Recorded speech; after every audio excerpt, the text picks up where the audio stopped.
Я расскажу вам удивительную историю, которая произошла со мной.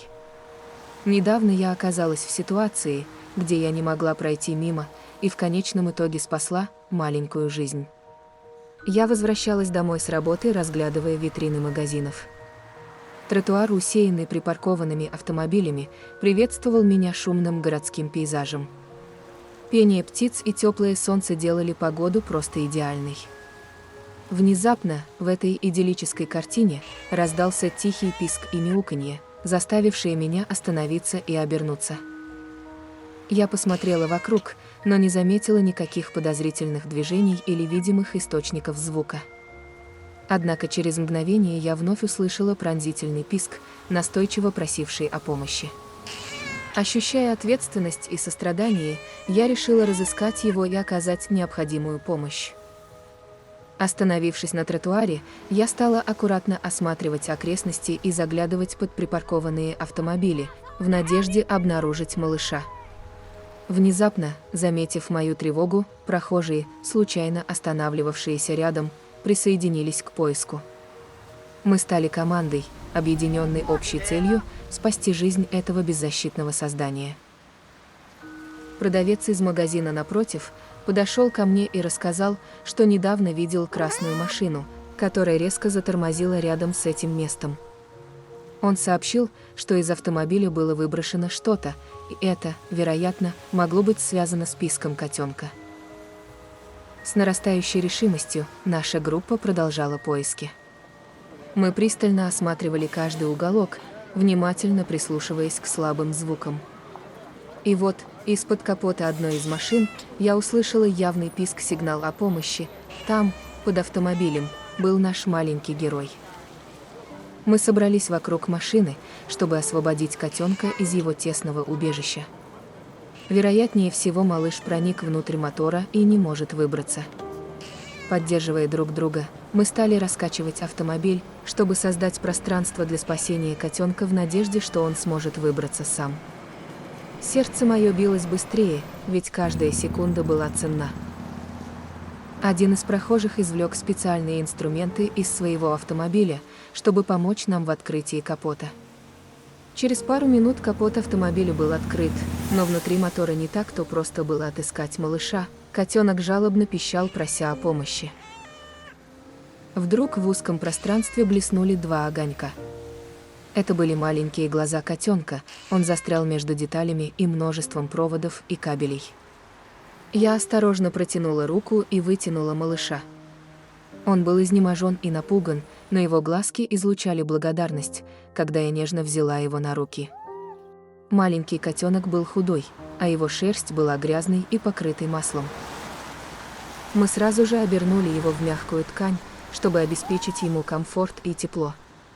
Благодаря мобилизации наших усилий и сплоченности, маленький котенок смог избежать опасности и получить новый шанс на жизнь.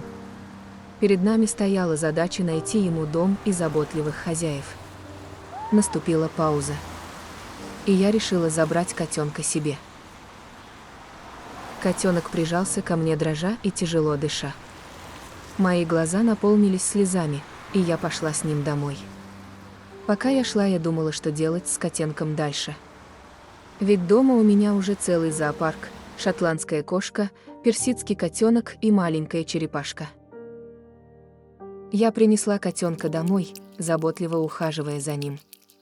Первым делом я приготовила для него немного корма, тем самым предложив ему вкусную и питательную еду.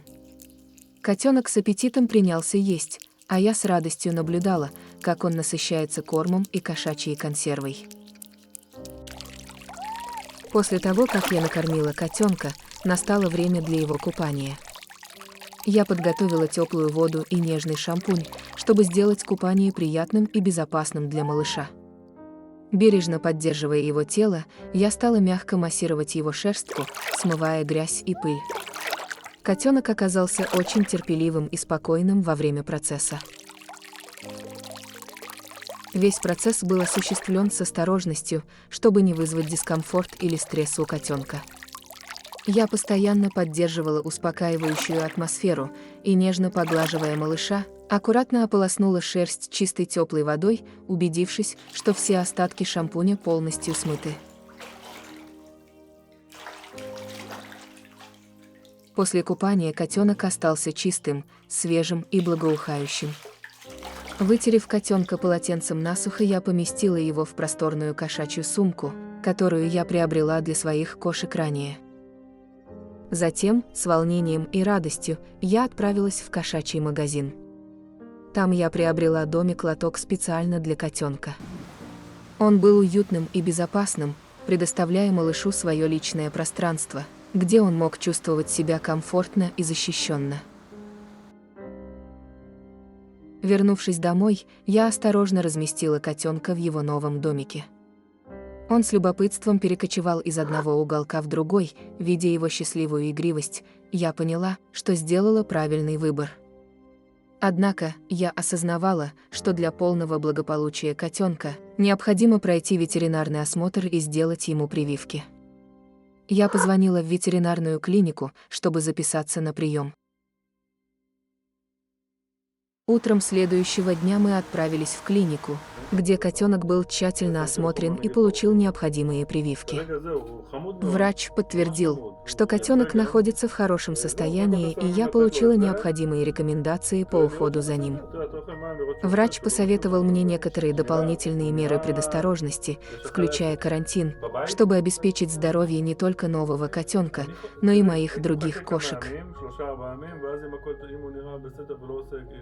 Вернувшись домой, я пересадила котенка в домик-лоток и продолжила следовать рекомендациям по уходу за котенком и предоставила ему комфортное и безопасное пространство для адаптации.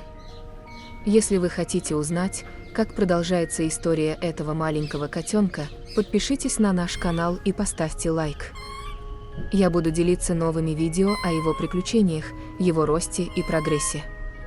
Следите за нами, и вы станете частью этой удивительной истории.